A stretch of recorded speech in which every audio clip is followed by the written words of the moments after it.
영영한 우리 조선민주주의인민공화국 무력의 전체 장병들, 지금 우리 무력은 그 어떤 싸움에도 자신있게 준비되어 있습니다. 어떤 세력이든 조선민주주의인민공화국과의 군사적 대결을 기도한다면 그들은 소멸될 것입니다. 위대한 우리 조국 조선민주주의인민공화국 만세！在10月10日晚绵绵细雨之中，朝鲜举行盛大阅兵，当着中俄贵客的面，向美国亮出了自己最新的核威慑底牌。朝鲜此次是在夜间进行的劳动党建党80周年阅兵仪式，这也是自2020年的建军75周年阅兵以来，朝鲜第8次进行夜间阅兵。除了朝鲜军政部门的要员，中国、俄罗斯、越南等国政要也应邀出席此次活动。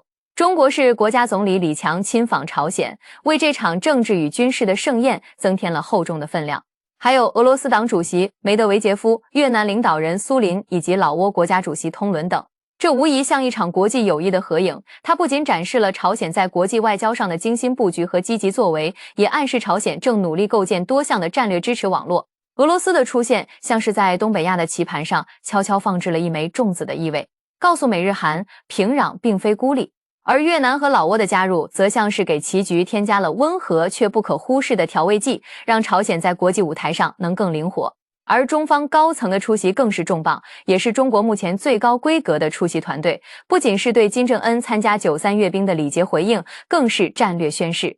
这不仅是一场阅兵，也是一场战略上的精心布局，一次中朝关系逐渐回暖的高调宣示。在阅兵仪式上，朝鲜领导人发表讲话，强调保卫朝鲜主权、保护朝鲜人民的安全和利益是人民军的最高使命。人民军必须不断发展成为一支无敌的军队。大家好，我是微笑。今天我们一起通过这次阅兵仪式，深度了解一下朝鲜。朝鲜这场阅兵主要有3个看点。有了中国93阅兵在前，外界对于朝鲜此次阅兵都十分关注，猜测朝鲜方面会展示什么震撼杀气。事实也没有让人失望，朝鲜这次亮相的多款先进武器都引起了外界的热议。在阅兵式上，先是朝鲜版东风17引发了阵阵欢呼。这款名为火星11E的高超音速导弹于今年10月份首次现身朝鲜武器展，一经亮相就引发外界高度关注。从外形来看，火星11E酷似中国的东风17导弹，但其实区别还是比较明显的。这款导弹配备了双联发射车，乍一看也是采用了东风17的成波体构型，但是其实气动设计更为复杂，底部凸起的同时，两侧还加装了边条翼。据推测，火星11E的射程可能达到1300公里，打击精度可能在30米甚至15米之内，足以覆盖周边日本、韩国等国，甚至可能具备一定的打击海上目标能力。而此次阅兵式的压轴重头戏，当属是核力量的展示。朝鲜首次对外展出了其最新的洲际弹道导弹火星20。其实在9月访华前，朝鲜领导人视察导弹总局下属的科研院所时，朝鲜官媒就对外透露了朝鲜将会把新研制的大功率固体燃料发动机用于下一代的火星20型洲际导弹，算是官宣了火星20的存在。现在则是正式将这款新锐导弹亮了出来。从视频看，这款导弹一出场就把镜头都占满了，光看这架势就知道不好惹，更不用说它藏在弹体里的硬实力了。它搭载的重型发射车采用11轴设计，这一设计远超当前主流洲际导弹的配置水平。而解放军在93阅兵上展出的东风61以及俄军使用的萨尔马特导弹，都是使用8×8规格的运输车。而这款导弹发射车一下子干到11轴，可想而知它有多大有多重。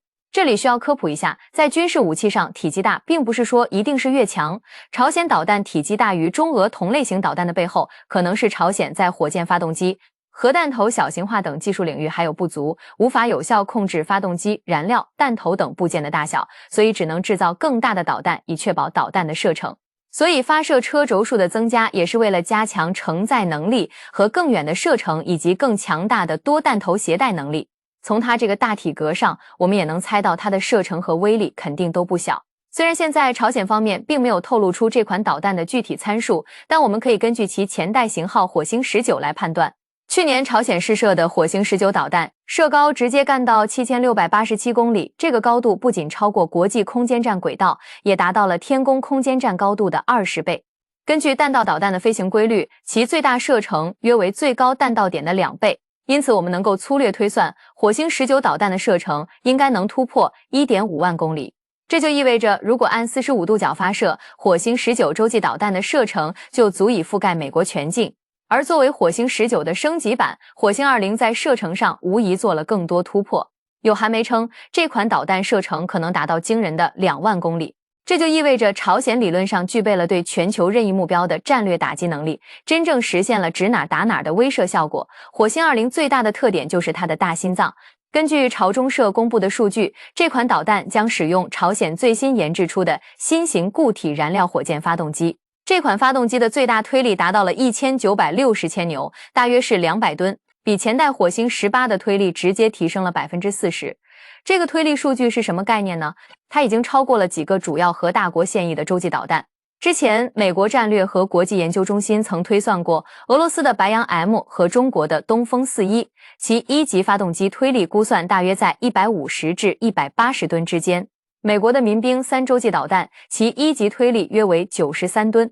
换句话说，仅从发动机推力这一单项指标看，火星20确实实现了对中美俄主流现役固体燃料洲际导弹的超越。在冷战结束后，推力比它更大的固体燃料洲际导弹似乎也只有美军已经退役的 LGM-118和平卫士了。高推力发动机意味着导弹可获得更高的初速度和更强的机动能力，从而提升突防概率与打击精度。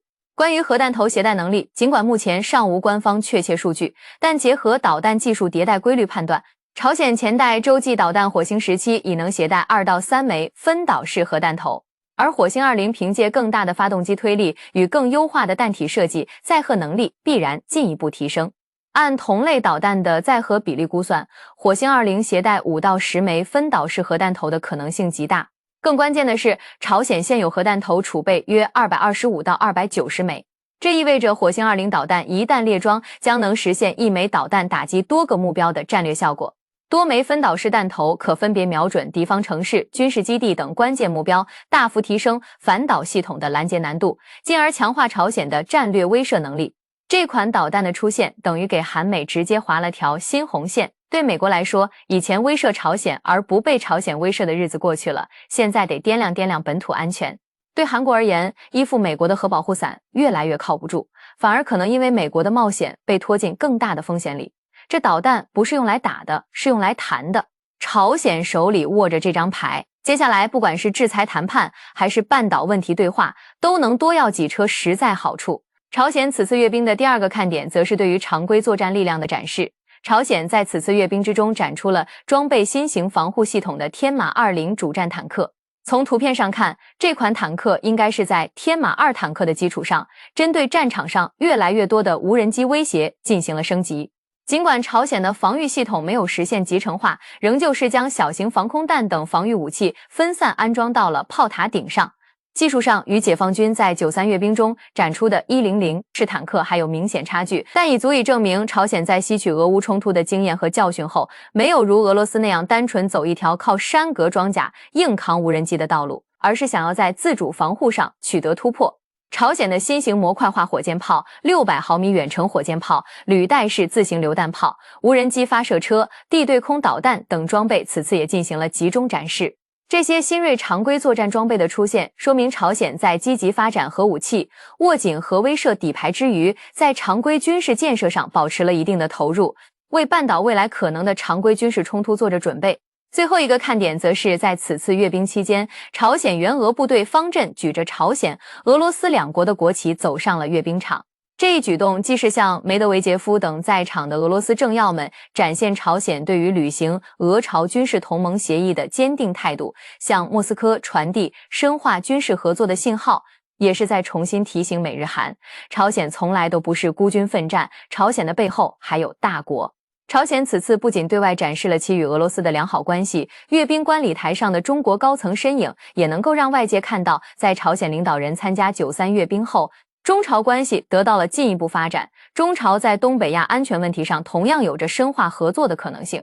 综合来看，朝鲜通过此次与中阅兵，不仅高调展示了以火星20为代表的新型战略核打击力量，对外强调了其正在追求的拥核国家身份认知，更系统呈现了在常规武器装备领域的更新与实战化探索。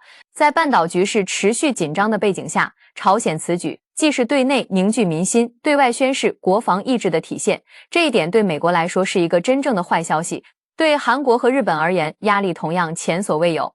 火星11高超音速导弹的出现，意味着朝鲜具备了突破日韩防空网、精确打击美军基地的能力。此次阅兵还展示了一个不容忽视的信号，俄朝军事合作已经进入实质化阶段。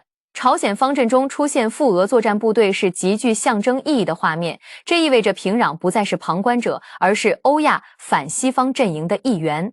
而中国代表团的观礼则稳稳地为这一联盟增添了平衡与分量。朝鲜通过实力证明了自身的价值，非但没有被国际社会孤立，反而在中俄的经济与科技支持下获得了战略腾飞。如今，朝鲜已经成为中俄在东北亚地缘格局中的战略缓冲。可以说，伴随着火星20导弹升起的绚烂烟花，不仅照亮了平壤的夜空，也象征着一个新的东亚安全格局正在形成。那么，还有一个与众不同的地方是，朝鲜为什么要在夜晚举行阅兵仪式呢？是出于安全考虑吗？这并非偶然。前面也提到，这是第8次夜间阅兵。2020年劳动党大会和2023年抗战胜利纪念日的阅兵也都安排在晚上。朝中社每次都说周密筹备，安全显然是首要考量。首先是防侦察，白天卫星清晰度高，能看清坦克型号、导弹数量，但夜间可见光卫星失效，红外成像也容易被干扰。2023年那次，朝鲜通过控制装备温度，设置假热源，让卫星图像模糊不清，还部署了反无人机系统，构建了空中防护网，地面管控也更方便，晚上人少，便于封锁金日成广场周边。2020年时提前3天排查，设5层警戒线，观众凭标识分批入场，秩序井然，无安全意外。此外，夜间灯光效果更震撼， LED 屏、射灯、荧光棒让场面更具冲击力，民众更易被感染。同时，暗光也模糊了武器细节，减少外界对导弹坦克性能的过度解读，变相保护军事机密。看完阅兵，然后我们再看看朝鲜的国情。因为封闭的原因，平时对朝鲜了解不多。平时大家以为朝鲜的深夜时分是这样的，或者是这样的，甚至是这样的。实际上的朝鲜，每当夜幕降临，将军的万丈光芒终究还是只能勉强覆盖区区一个平壤。至于其他城市或者农村地区，只能在黑暗中摸索生存。一句话，在朝鲜能熬夜加班码字、躺床上刷短视频的人，那都是人上人的存在。反观一江之隔的中国丹东，夜幕下灯火通明，霓虹闪耀，一派繁华盛世的图景。此刻我们终于可以理解，为何每一次朝鲜国内评选世界10大城市，平壤永远是榜眼第2。我们的首都北京只能屈居第4，广州、深圳甚至没有资格上榜，唯有中国丹东稳稳地排名世界第1。对此，丹东地方表示，承蒙将军看得起，但是请不要害我。据联合国2017年统计数据显示，朝鲜首都平壤仅有30%的家庭可以在夜间稳定用电，其余农村地区日均供电时间只能维持在2个小时左右。朝鲜底层民众用电荒的问题算得上由来已久。很多居住在中朝边界的网友都能看到，朝鲜一侧修建了不少小高层住宅，结果这些住宅楼无一例外都没有安装电梯。你以为人家是装不起电梯，实际上这帮老铁根本就供不起电。不仅是朝鲜的边远地区，就连平壤市区都无法保证居民小区的电梯24小时不间断运行。医院手术室内，大功率手电筒成为了标配。高档设施原则上，室内温度低于26摄氏度时，严禁打开空调。所以一说起朝鲜，很多人脑子里首先想到的可能是饥饿、贫穷、落后。这都没错的。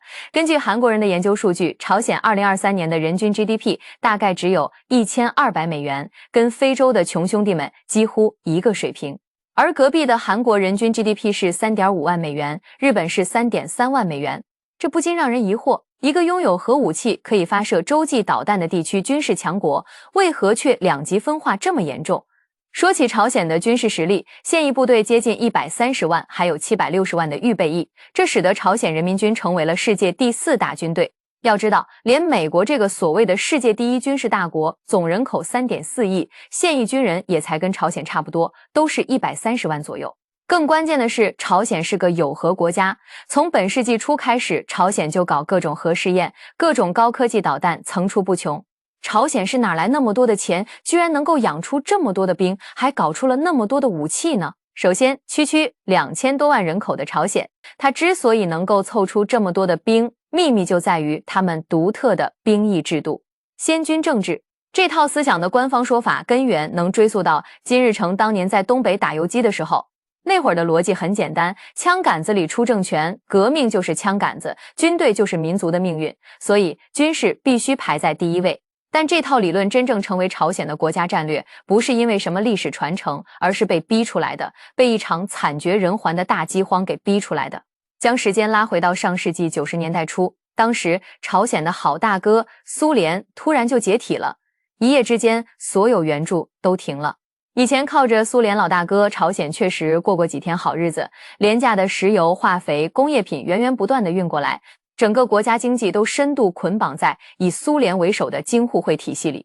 结果大哥一倒，小弟直接休克，紧接着就是朝鲜历史上最黑暗、最深重的苦难行军。这不是一次普通的饥荒，而是整个国家机器的全面崩溃。朝鲜的国家配给系统失灵，工厂因为没原料、没电力纷纷停工，城市里的人们连饭都吃不上，整个社会秩序说崩就崩了。在这一片混乱里，只有一个组织还保持着完整的建制、严格的纪律和绝对的控制力，那就是朝鲜人民军。当时的朝鲜领导人金正日面对这个烂摊子，做出了一个极其残酷，但从他那个位置来看又无比务实的选择。他在1995年正式提出了先军政治，并将此定为治国模式。这不是一句口号，而是对整个朝鲜进行了一次彻底的格式化。首先，军队的地位被抬到了至高无上，社会阶层的排序从工人、农民、知识分子变成了军人。工人、农民、知识分子、军人排在第一位。为什么？很简单，在一个快要饿死的国家里，谁控制了最后一口粮食，谁就控制了一切。从那一刻起，朝鲜所有的资源，从最后一袋粮食到最后一滴燃油，全部优先供给军队。同时，在朝鲜当兵不是你想不想的问题，而是必须的义务，男女都一样，成年了就需要去部队报到。男性通常要服役8到10年，女性也得6到8年，这个时间长度放在全世界那都算顶级的了。但关键的是，朝鲜人对当兵这件事的态度呢，非常积极。为啥呢？因为军人在朝鲜的社会地位确实高，不仅收入比普通工人多一半，还有住房、医疗、教育都有保障，连家属都跟着沾光。对很多年轻人来说，参军就是人生的跳板，而且他们没有像隔壁韩国那样有很多机会和选择，比如当个偶像什么的。所以相对比韩国的话，朝鲜想着逃兵役的人就少很多了。朝鲜军队制度最巧妙的地方，莫过于无缝轮换了。老兵在退役的同时，新兵就顶上，总人数始终保持在一个固定的水平，就像工厂流水线一样，源源不断地生产着军人。据说在2023年的时候，朝鲜面对美国的核挑衅，光是1天的时间，就有几十万年轻人主动申请入伍。这种全民动员能力确实让人印象非常深刻，而且非常恐怖。2024年10月，针对韩国对朝鲜实施了重大主权侵犯挑衅行为，朝方表示，仅几天的时间内，朝鲜全国就有140多万人主动申请参军。他们为什么会这么的积极呢？上世纪90年代，朝鲜失去了苏联这个大靠山之后，经济几乎崩盘，而面对美韩的军事压力，朝鲜只能选择一条路，把所有的资源都砸向军事。这种策略的核心思想很简单，宁可老百姓过苦日子，也要保证军队有钱花。国家预算优先保军费，物资供应优先保军队，连人才培养都是军工优先，全社会都在为这台军事机器服务。朝鲜人的价值观念，军人就是最光荣的职业，社会资源向军队倾斜，这不仅是政策要求，更是民众的自觉行为。即使自己生活困难，也要支持国防建设，这种全民的共识为军队的壮大提供了坚实的社会基础。但这里有一个很多人都不知道的内幕啊，朝鲜这100多万军人并不是全部都在训练打仗，真正的精锐战斗部队其实只占很小的一部分，只有20万左右。这支军队装备精良，训练严格，是朝鲜军事力量的真正核心。这个我在后面会讲到啊。那其他的100多万人在干嘛呢？答案可能出乎你的意料，搞基建。没错，朝鲜的大部分军人平时的主要任务就是参与国家建设、修路、盖房、挖矿、种地，哪里需要劳动力就去往哪里。遇到自然灾害，他们就是救灾主力；农忙时节，他们就是农业生产的主力军。名义上是军人，享受军人的政治地位和社会待遇，但实际功能呢，是一支超大规模的工程队。这样一来呢，既满足了政治宣传的需要，又解决了劳动力短缺问题，还大大降低了养兵成本。大家可以设想一下，如果这100多万人都是真正的战斗兵，那天天训练、消耗弹药，光是后勤保障就得花多少钱啊？以朝鲜那点经济体量，根本承受不起。但现在呢，大部分军人不需要高强度军训，不消耗昂贵的武器装备，成本自然就控制住了。在军种的建设上，朝鲜也有自己的精明算盘。130万的大军中，陆军就占非常大的比例。为什么要重点发展陆军呢？最直接的原因就是便宜，海军的军舰、空军的战机，那都是吞金兽啊！不仅造价昂贵，后期维护更是无底洞。相比之下，陆军的装备成本要低得多，坦克、火炮、装甲车这些东西呢，技术相对很成熟了，价格也很亲民。而且朝鲜的地理环境决定了陆军的重要性。朝鲜半岛山地众多，战略纵深有限，在这种地形条件下，陆军的作用更加突出。还有他们的主要对手南朝鲜就在眼皮子底下，用不着远程投送，30分钟打到首尔，陆军足够了。所以大家看明白了吧？朝鲜的军事策略很明确啊，对陆军数量搞火力覆盖。虽然装备老旧，但胜在规模庞大。他们的想法也很朴素，用数量优势弥补技术劣势。现在朝鲜陆军有数千辆坦克，上万门大炮，虽然很多都是几十年前的老古董，但架不住量大呀。这些装备维护简单，成本低廉，正适合朝鲜的国情。不过说了这么多，最关键的问题还是，哪怕这支军队的成本再低，也经不住人多呀。那么朝鲜哪来那么多钱呢？表面上看，朝鲜被制裁的死死的，经济发展也不咋样，但实际上人家赚钱的渠道比你想象的要多得多。首先就是海外劳务，朝鲜每年要外派几万到10几万的工人，主要去俄罗斯、中东这些地方干活，这些工人的大部分收入都要上交国家，每年能给朝鲜带来几十亿美元的外汇收入。还有就是网络生意，朝鲜专门培养了一批黑客，用来攻击各国的金融机构和加密货币交易所。光是这一项，每年就能搞到几十亿美元，虽然不光彩，但确实很有效。当然，还有地下贸易也是重要的收入来源。虽然联合国有制裁吧，但方法总比困难多嘛。石油、煤炭、矿产等资源通过各种渠道还是能流通的，一些邻国的企业也会偷偷和朝鲜做生意。说起来你可能不信，朝鲜还有一些意想不到的产业，比如动画制作。他们甚至给很多美国的大厂做外包，比如《狮子王》、辛巴、《风中奇缘》等等。是的，你没有听错。根据外媒的消息，朝鲜的动画制作水准还是挺高的。最近2年，俄乌冲突也给朝鲜带来了意外的发财机会。俄罗斯打仗不是缺弹药吗？朝鲜正好有大把的库存，于是双方一拍即合。朝鲜提供炮弹、导弹，俄罗斯给钱给技术，这笔买卖对朝鲜来说简直是天上掉馅饼啊！根据估计，朝鲜向俄罗斯提供的军火价值超过1000亿人民币，而作为回报，朝鲜不仅拿到了大量的现金，更重要的是获得了先进的军工技术。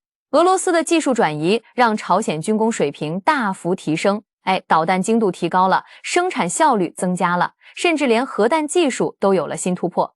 朝鲜最聪明的地方就是把有限的资源集中到核武器上，他们的军费总量虽然不大，但几乎全部投向了核武器和导弹项目。这种重点突破的策略让朝鲜在最关键的领域获得了成功。现在朝鲜的核武库虽然规模不大，但足以对周边的国家构成威胁了。更重要的是，朝鲜洲际导弹的射程已经能覆盖美国本土，这就给了朝鲜在国际博弈中说话的底气。当然，朝鲜的军事力量也有明显的短板，最突出的就是上面提到的装备老化。军队的大部分装备都是几十年前的老古董。为什么不更新装备呢？还是那个原因，有钱但不够。更换一套现代化装备的费用足够维护10套老装备，在资源有限的情况下，朝鲜只能选择能用就行。不过虽然装备落后，但朝鲜有一支不容小觑的王牌特种部队。朝鲜的特种部队规模超过20万人，这个比例在全世界都算很高的。更重要的是，这些特种部队训练极其严格，战斗意志极其的坚强。历史上的几次冲突都证明了朝鲜特种部队的实力。他们善于渗透作战，单兵素质很高，给对手造成了不小的麻烦。最近在俄乌战场上，朝鲜派去的军人表现也很引人注目。虽然伤亡不小，但被俘的极少，显示出了很顽强的战斗意志。不过说了那么多，朝鲜军事力量的背后是民众生活的巨大牺牲。朝鲜把大部分资源都投向了军事、民生领域的投入就少得可怜了。粮食短缺、电力不足、医疗落后，这些都是常态。根据统计，朝鲜有近一半的人口面临营养不良的问题，农村地区情况更严重，很多家庭连基本温饱都难以保证。城市居民虽然有配给制，但供应量也很有限。教育、医疗等公共服务名义上是免费，但实际上的质量和效果不是很理想。医院缺药少设备，学校缺书少老师，基础设备年久失修，这些都是先军政治的直接后果。朝鲜领导人也意识到了这个问题，最近几年多次提到要改善民生，但在现有的体制下，这个目标很难实现。怎么说呢？朝鲜的选择不对也对。面对强大的外部威胁，朝鲜认为军事实力是生存的根本保障，没有足够的军事威慑，政权随时可能被颠覆。相比之下，民生问题虽然重要，但不是最紧迫的。这种先生存后发展的思路，在特定历史条件下确实有其合理性。朝鲜通过军事威慑换取了战略空间，为政权稳定提供了保障。但这种模式的可持续性存在问题，长期的资源错配必然导致经济社会发展滞后，最终可能影响军事实力的维持。如何在军事安全和民生发展之间找到平衡，那就是朝鲜面临的长期挑战了。现在，让我们回到最初的问题，朝鲜到底靠什么维持他那支庞大的军队？答案已经很清楚了，他靠的不是税收，不是正常的经济活动，他靠的是三大支柱。第一，一种叫先军政治的极端生存法则；第二经济的地下金融帝国，让军队自己挣钱，自己养活自己；第三，一个把核武器当成终极商品的地缘政治游戏，用制造危机来换取生存资源。这是一个彻底的要塞国家的运作模式。这套逻辑在很多外人看来疯狂而不可理喻，但在平壤的掌权者眼中却是过去几十年来唯一能让他们活下来的路。这就是这个神秘国度能够以羸弱之躯维持100万大军的最真实也是最残酷的答案。在国际关系复杂多变的今天，小国也有自己的生存智慧。虽然代价沉重，但是朝鲜确实在夹缝中求得了生存空间。这种以弱制强的策略，确实应该给他竖个大拇指。最后，微笑非常希望你的订阅，让我们一同见证祖国的辉煌成就和美好未来。